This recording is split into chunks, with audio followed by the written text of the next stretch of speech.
Europe 1 Soir. 19h, 21h, Pierre de Villeneuve. 331 députés ont donc voté cette censure du gouvernement Barnier. Who's next, comme on dit en bon français. Peut-être Emmanuel Macron, dans le viseur en tout cas, de Marine Le Pen. On écoute, c'était sur TF1 tout à l'heure. Je ne pousse pas, je ne demande pas la démission d'Emmanuel Macron. Je dis qu'il arrivera un moment où si on ne prend pas la voie du respect des électeurs et du respect des forces politiques et du respect des élections, la pression sur le président de la République sera évidemment de plus en plus forte. Mais c'est lui seul qui aura la décision, le dernier mot. Il veut que les Français votent à nouveau avant 2027 ou s'il souhaite à tout prix rester sur le cheval en quelque sorte. Olivier Faure du PS pense la même chose. Moi, ce que je veux, c'est qu'il entende enfin les Français. Les Français ont voté le 7 juillet et ils ont mis la gauche en tête de l'élection, mais ils ne lui ont pas donné une majorité absolue. Et donc, il faut respecter ce choix et donc accepter l'idée qu'il y a un Premier ministre de gauche, mais ouvert au compromis. Et je souhaite maintenant qu'on puisse négocier ce qu'on appelle un accord de non-censure. En échange de quoi nous sommes prêts à gouverner sans 49.3. Ce qui veut dire que nous ne passerons jamais en force et que nous serons obligés, texte par texte, de chercher des compromis et de faire en sorte que les Français s'y retrouvent. Et pour être parfaitement complet dans les dernières déclarations, Marine Le Pen, tenez-vous bien, laissera travailler le futur Premier ministre pour co-construire un budget acceptable pour tous. Ça veut dire quoi, ça, Henri Guénaud ?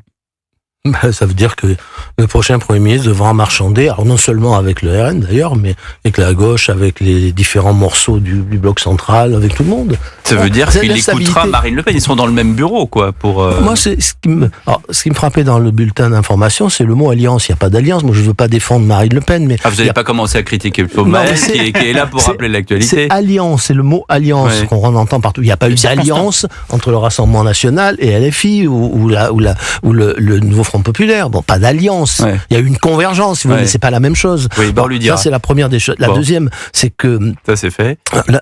Ça, c'est fait, oui.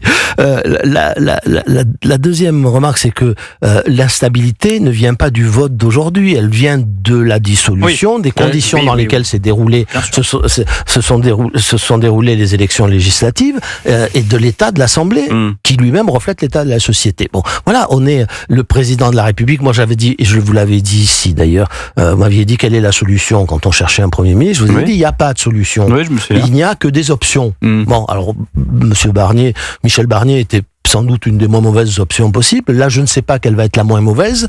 Le Cornu, Bayrou. Mais alors, la question là, moi, pardon. Vous me citez par exemple le Cornu. Bon, moi j'ai beaucoup d'estime, de respect pour la personne de Sébastien Le Cornu, mais le président de la République va nommer un macroniste. Il n'y a pas eu d'élection. La seule chose dont on est sûr dans ces élections, la seule chose dont on est sûr dans le résultat de ces élections, c'est que le bloc central macronien a perdu.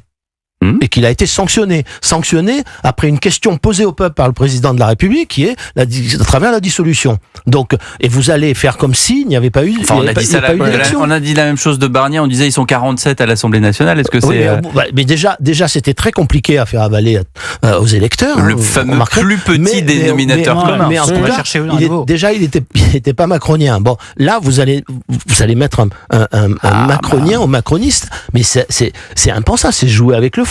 Enfin, il y a un moment où il arrive. Mais est-ce que ça vous étonne, Henri Guénaud? Mais c'est pas comme ça m'inquiète, ça. Ouais. Oui, ça peut vous inquiéter, mais est-ce que ça vous étonne? De la part du chef de l'État, qu'il pense à Sébastien Lecornu. Je ne veux pas faire sur les plateaux de la psychanalyse de comptoir. Voilà, je vous répondrai comme ça. Mais je pense que ça serait une idée, l'idée de nommer un macroniste, quel qu'il soit. Ça serait une idée quoi ? Je vais vous dire, quel que soit le macroniste qu'on nommerait, quelles que soient ses qualités personnelles, ce serait une idée folle et extraordinairement dangereuse. Ce serait jouer avec le feu. On pourrait peut-être dire que la dissolution était, on pourrait qualifier la dissolution aussi comme ça, folle et dangereuse, parce que on a l'impression que toute la classe politique, là, autant qu'ils sont dans un avion qui est en train de perdre de l'altitude et que personne n'a le mode d'emploi du cockpit, en gros. Et que cet avion, il perd de l'altitude, notamment depuis la dissolution. Parce que, comme le soulignait Mathieu Bocoté, les institutions sont pas faites, elles sont excellentes, mais elles sont pas faites pour répondre à cette tripartition électorale. Et il y a fort à parier que si on revote l'année prochaine, ce qui est de plus en plus probable, à mon avis, à partir de juillet, je le rappelle, Emmanuel Macron pourra à nouveau dissoudre à peu près sûr de ça. Oui, voilà, tout le monde dans tous les camps s'y prépare. Et d'ailleurs, c'est pour ça que chacun est sur une stratégie dans son couloir et ne contribue pas à l'intérêt général. C'est aussi parce que chacun a 2 échéances en tête, la probable prochaine dissolution et la prochaine élection présidentielle, dont la date elle-même fait l'objet d'interrogations.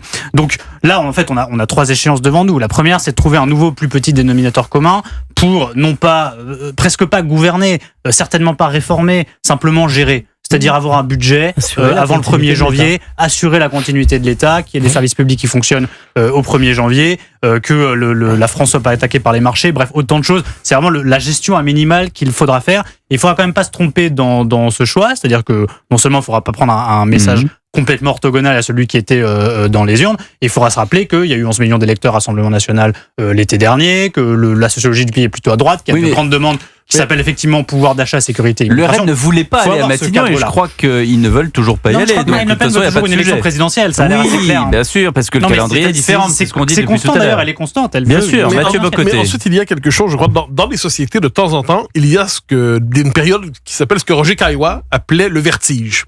Le vertige, c'est-à-dire soudainement, on ne veut plus trouver un arrangement raisonnable, optimal, entre différentes forces politiques présentes. On a l'impression d'être dans un ordre vermoulu, un ordre calcifié, un ordre qui ne tient plus. Et on a la tentation, ça existe dans l'histoire, de vouloir en finir tout simplement avec cet ordre, le jeter par terre, rebrasser les cartes, se tourner vers l'idée du chaos rédempteur, du chaos créateur. Et à ce moment-là, on traduit ça autrement, c'est le goût du sang.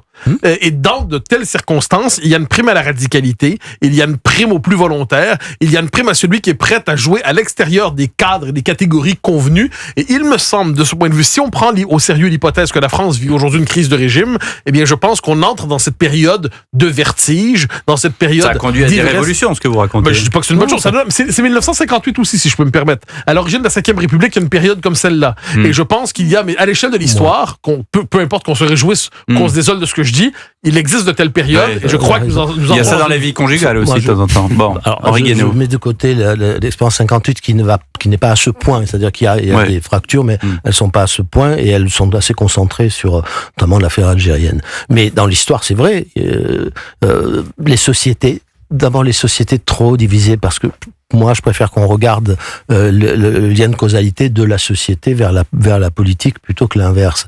La politique étant le reflet de l'état de la société. Les sociétés trop divisées finissent toujours par essayer de rétablir leur unité par la violence. Voilà, c'est une constante de l'histoire. Et oui, nous entrons dans cette période-là. Et donc la seule mission de la politique dans ces moments-là, c'est d'essayer d'éviter le passage par la violence. Si la politique ne résout pas les problèmes, si elle n'en est pas capable, eh bien la violence va les résoudre. Et une fois que la violence aura tout dévoré sur son passage, les gens auront un énorme besoin d'ordre, donc ils iront chercher n'importe quelle figure qu'on ne connaît pas encore, on ne sait pas quel visage elle aura, on ne sait pas surtout si son visage sera avenant ou s'il sera terrifiant. Voilà. Donc, et dans cet ordre ou dans ce désordre, on apprend à l'instant qu'Emmanuel Macron s'exprimera demain à 20h. Voilà. Donc pour annoncer quoi? On n'en sait rien. Peut-être un nouveau Premier ministre qu'il aura trouvé, comme il l'a dit à la descente de l'avion qui le ramenait d'Arabie Saoudite en 24 heures. En tout cas, voilà, c'est là-dessus que nous terminons cette émission. Merci en tout cas aux uns et aux autres. Merci Mathieu Bocoté, merci Louis Alter. Merci beaucoup Henri Guénaud d'avoir partagé vos opinions sur Europe 1.